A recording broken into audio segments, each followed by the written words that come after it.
사랑은 늘 도망가 라는 말을 들어보셨는지요? 네. 한 유명한 트로트 가수가 불렀던 히트곡입니다. 작년 명절에 가족이 모여서 함께 TV를 보고 있었는데 조카들이 이 공명을 보고 서로 대화를 하는 거예요. 저도 이렇게 뒤에 있었습니다. 야, 그런데 사랑이 왜 도망가? 그랬더니 가만 듣던 옆에 있던 조카가 이렇게 대답을 해요.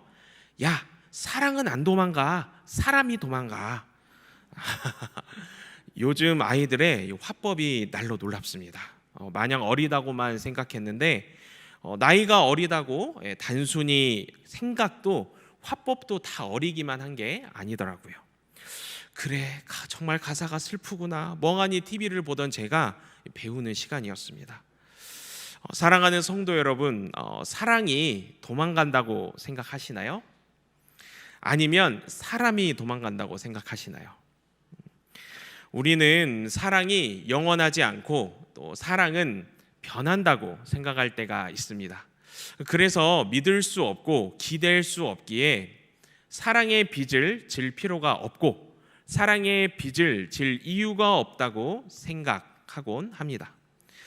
그러나 이 사랑은요, 늘 동일한 그 자리에 있습니다. 그리고 오늘은 사랑이신 주님, 사랑의 주님께서 다시 사신 지 사흘째 되는 날입니다. 사랑의 주님은 절망 속에 빠져 살아가는 제자들에게 희망의 메시지가 되어주셨고 흑암과 어둠의 권세에 짓눌린 백성들에게 해방과 자유의 상징이 되어주셨습니다. 그리고 오늘을 살아가는 우리에게 동일한 주님이 되어주셨습니다. 이로 인해 우리는 말로 다 할 수 없는 큰 사랑의 빚을 진 자가 되었습니다. 주님은 사랑의 빚을 진 우리에게 이와 같이 말씀하십니다. 가서 너도 이와 같이 하라. 가서 너도 이와 같이 하라. 어디에서 나온 말씀입니까?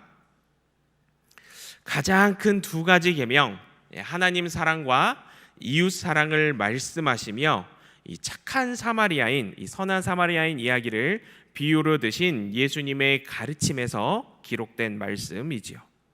사마리아인이 무엇을 하였습니까? 강도 만난 자의 이웃이 되어 주었습니다. 그래서 어쩌면 길가에서 강도를 만나 죽을 수밖에 없었던 그의 생명을 살리고 생면부지인 그 강도 만난 자를 사랑으로 자비로 함께 하였지요. 우리 또한 이 강도와 같은 죄로 인해 죽을 수밖에 없는 우리였는데 주님의 사랑으로 다시 살게 되었으니 그 사랑의 빚을 기억하고 감사하라는 거예요. 그리고 주님의 사랑으로 가득한 이 사랑의 빚을 이웃의 사랑으로 승화시키고 흘려보냄으로써 주님의 자녀된 삶을 살아가라는 말씀인 것입니다.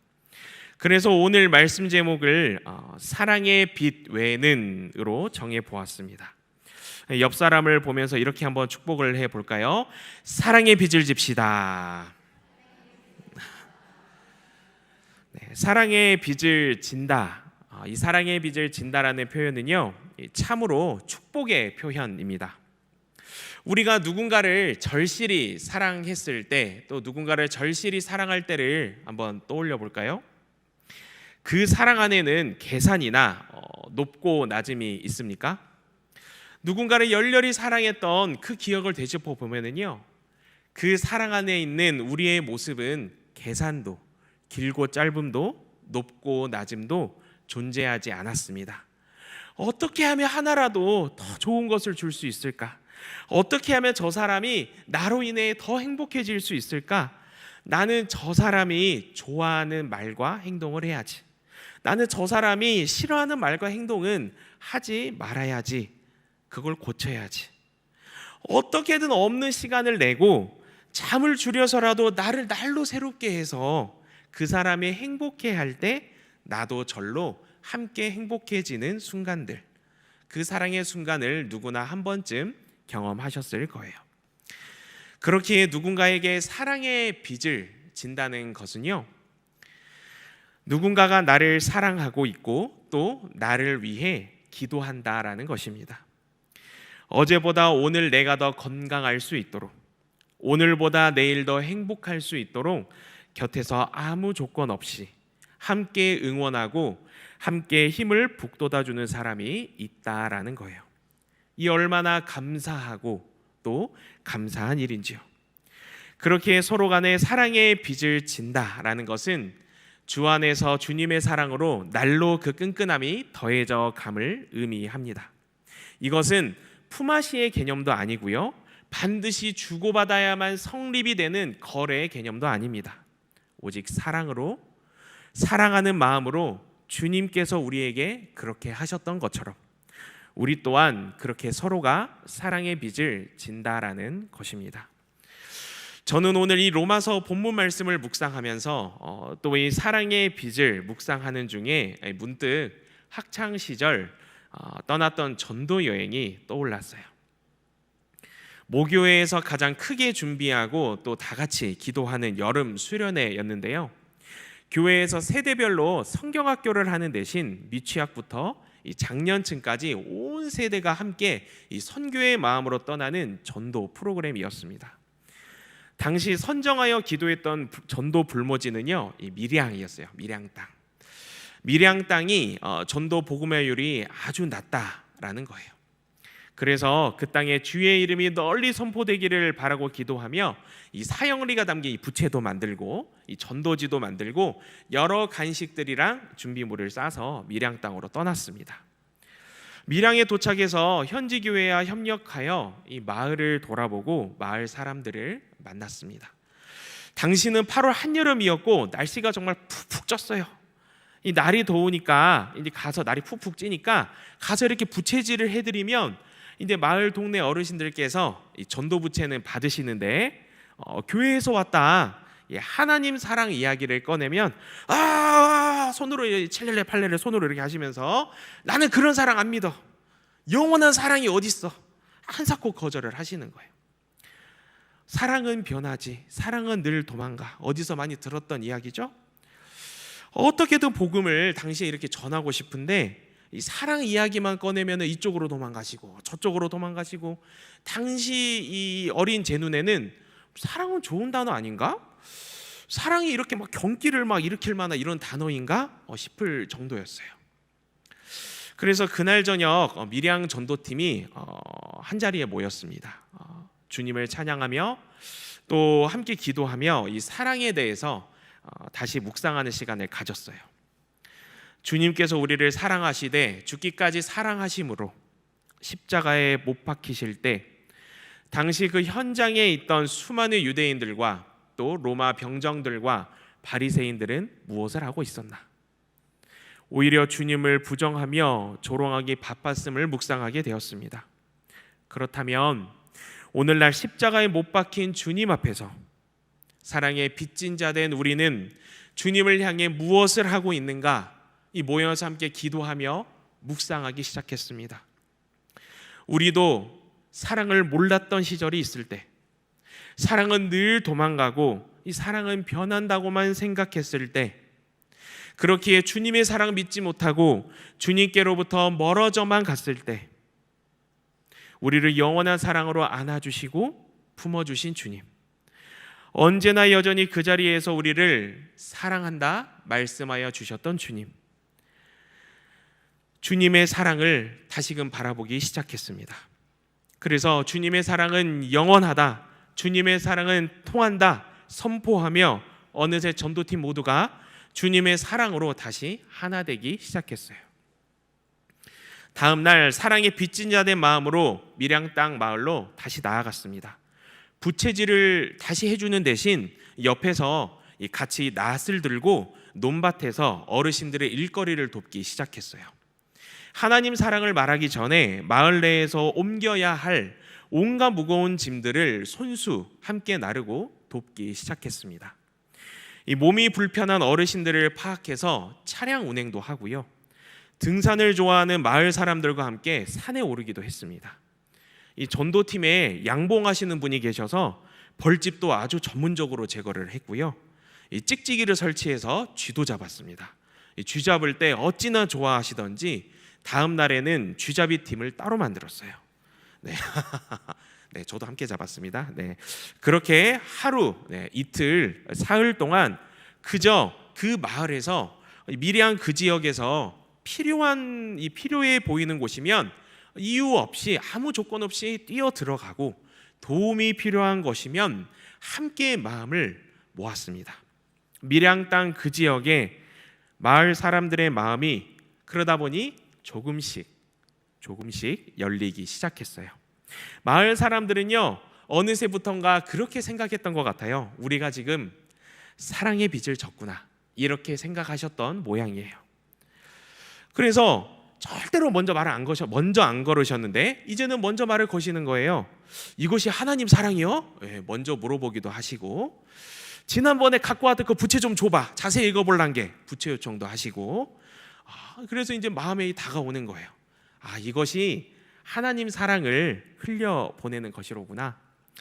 우리가 하나님께로부터 받은 말로 다 할 수 없는 그 사랑의 빚을 기억하며 감사하며 이 미량 땅의 마을 사람들에게, 이웃들에게 그저 아무 조건 없이 흘려보내니 어느새 이 마을 사람들이 변하는구나, 마음이 열리는구나, 이 가슴이 콩닥콩닥 뛰고 있더라고요. 처음엔 사람은 변할 수 없다고 느꼈습니다. 사랑이라는 단어만 들어도 표정이 굳어지고 강한 거부감을 일으켰기 때문이었지요. 그러나 이러한 경험을 하면서 생각이 바뀌기 시작했습니다. 주님의 사랑이 우리를 변화시키고 새롭게 하였듯이 우리가 주님의 그 사랑을 본받아 사랑다운 사랑, 사랑답게 하는 사랑, 사랑으로서의 역할을 다하는 사랑이라면 사람은 결국 변할 수 있다라고 자신 있게 생각하게 되었습니다. 그래서 사도 바울은 본문 10절 말씀을 통해 이렇게 기록하고 있어요. 본문 10절 말씀을 함께 볼까요? 본문 10절 말씀을 보면 바울은 이렇게 기록하고 있습니다. 사랑은 율법의 완성이니라. 사랑은 율법의 완성이니라. 남을 사랑할 수 있는 자는 율법을 다 이룬 것과도 같음을 우리에게 말씀하고 있습니다. 이를 위해 바울은 본문 9절 말씀에서 여러 예시를 들고 있어요. 간음하지 말아라. 네, 중요합니다. 살인하지 말아라. 당연히 중요하지요. 도둑질하지 말아라. 탐내지 말아라. 네, 맞습니다. 우리가 응당 지켜야 하지요. 그러나 이것은 그리스도인으로서 뿐만 아니라 인간 사회를 살아가는 상식이 통하는 시민이라면 누구나 생각하고 또 지켜야 한다라고 말할 수 있는 규칙이고 법률이고 생각이 될 수 있습니다. 그러나 우리를 사랑하는 사람, 우리가 애초에 사랑하고 있고 또 우리가 사랑할 수 있는 사람, 예컨대 가족, 친구, 친지가 되겠죠. 이러한 우리가 사랑할 수 있는 사람들을 넘어서 생면부지인 사람을 우리의 이웃으로 여기고 그들을 위해 우리의 사랑을 온전히 쏟을 수 있는 것은 누구나 말할 수 있고 행할 수 있는 모습이 결코 아닙니다. 규칙이나 법률로 정할 수도 없습니다.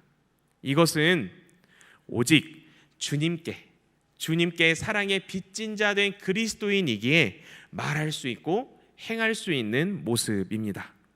주님의 사랑으로 새롭게 되고 우리가 주님의 사랑으로 거듭나게 된 주님의 자녀이기에 우리가 그 사랑을 본받아 흘려보낼 수 있는 것입니다. 그리고 마침내 이렇게 사랑의 빚진 자로 사랑할 수 있을 때, 사랑을 흘려보낼 수 있을 때에 우리는 그 모든 율법에서 자유합니다. 자유하다는 것은 우리의 마음과 우리의 뜻대로 할 수 있음의 자유가 아닙니다. 9절 말씀에 기록된 간음, 살인, 도둑질하지 말라, 탐내지 말라와 같은 계명뿐만 아니라 그 밖에 또 다른 수많은 계명까지도 서로 사랑하라 말씀하신 주님의 말씀 안에 다 포함되어 있고 요약되어 있기에 우리가 진정 사랑의 빚진 자로 사랑할 수 있다면 사랑은 율법의 완성이 될 수 있음을 말씀하고 있는 것입니다. 사랑하는 성도 여러분, 우리는 진정 주님께로부터 사랑의 빚진 자로서의 마음을 가지고 살아가고 있습니까? 간음하지 말라, 잘 지켜야지. 살인하지 말라, 그래, 잘 지켜야지.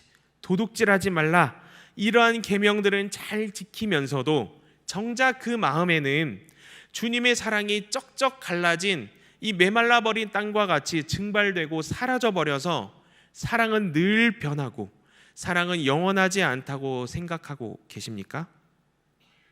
주님께서 우리에게 보여주신 이 사랑, 주님의 사랑은요 분명합니다. 그리고 주님의 사랑은 영원합니다. 어제나 오늘이나 변치 않습니다.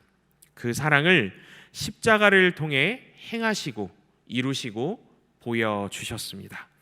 말로 다 할 수 없는 주님의 그 사랑 앞에 구원이라는 놀라운 선물을 받은 우리는 사랑의 빚진 자가 될 수밖에 없습니다. 오직 사랑으로 우리를 자녀 삼아 주신 주님 감사하고 또 감사하지요. 그래서 우리는 서로 사랑해야 합니다. 말로만 사랑할 수 없습니다. 우리가 누군가를 열렬히 사랑했던 그 모습과 같이 우리는 누군가를 사랑해야 합니다. 사랑할 수 있습니다. 그리고 우리 서로뿐만 아니라 이 땅을 살아가는 동안 만나게 되는 그 누구든지 그 사람을 위해 기도하며 또 그 사람에게 주님의 사랑을 전해야 합니다. 그럴 때 이 땅에 있는 모두가 주님의 사랑으로 마침내 변하고 마침내 거듭남의 역사가 일어날 줄로 믿습니다.